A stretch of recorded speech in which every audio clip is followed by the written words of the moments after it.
다음 중 멀티미디어의 특징으로 옳지 않은 것은 멀티미디어가 무엇인지 일단 정의를 이해를 하셔야겠네요.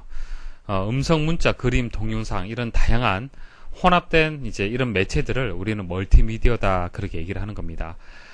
쉽게 여러분들 메신저를 이용할 때, 메신저를 이용할 때 과거에는 이제 문자만 서로 주고 받을 수 있었습니다. 하지만 지금은 어떻습니까? 뭐 음성이라든지 그림이라든지 동영상이라든지 이런 다양한 이제 그 매체들도 이제 혼합해서 이제 서로 주고 받을 수 있을 겁니다.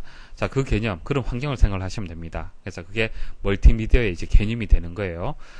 이런 이제 특징 네 가지가 있는데요. 디지털화, 양방향성, 통합성, 비선형성 이렇게 네 가지가 있습니다.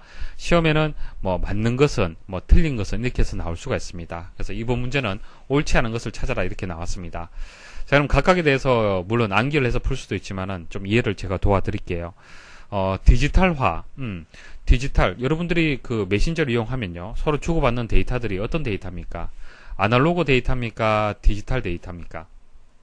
컴퓨터로 처리하는 것은 디지털 데이터가 되는 겁니다. 그래서 1과 0으로 되어 있는 전원이 들어오고 전원이 들어오지 않는 전압이 높고 전압이 낮은 그런 상태를 보통 우리는 숫자로 1과 0이다 그렇게 얘기를 하는데요.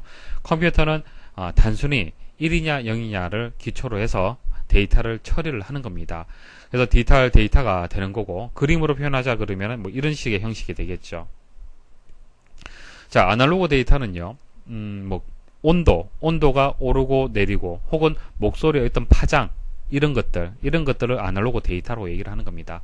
그러니까 사람이 이제 이해하는 형태는 사실상 아날로그 데이터가 될 거고요. 컴퓨터가 처리할 수 있는 이해할 수 있는 데이터는 디지털 데이터라고 그렇게 일단 이해를 하시면 됩니다.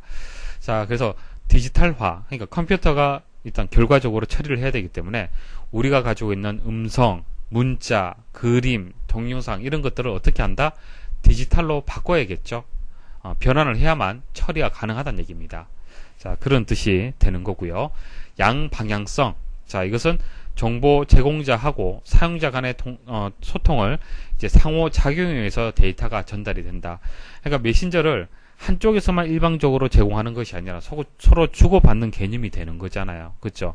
하지만은 라디오 같은 경우에는 방송국에서 어떻게 청취자한테 일방적으로 푸시하는 형태죠. 보내는 형태입니다.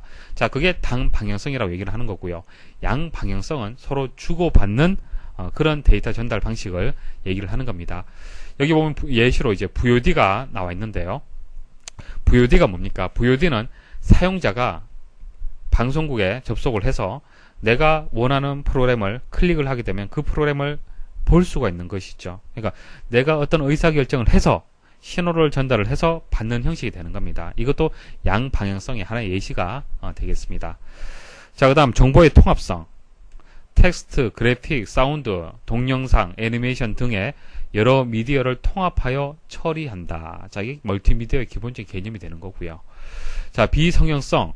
자, 데이터가 일정한 방향으로 순차적으로 처리되는 것이 아니라 사용자의 선택에 따라 다양한 방향으로 처리가 되는 것을 얘기를 한다. 자, 예시를 보시면은 성형성이라고 얘기를 했을 때 극장 생각하시면 됩니다. 자, 극장에서 앞부분의 내용을 여러분들이 놓쳤다고 해서 되돌릴 수 있습니까?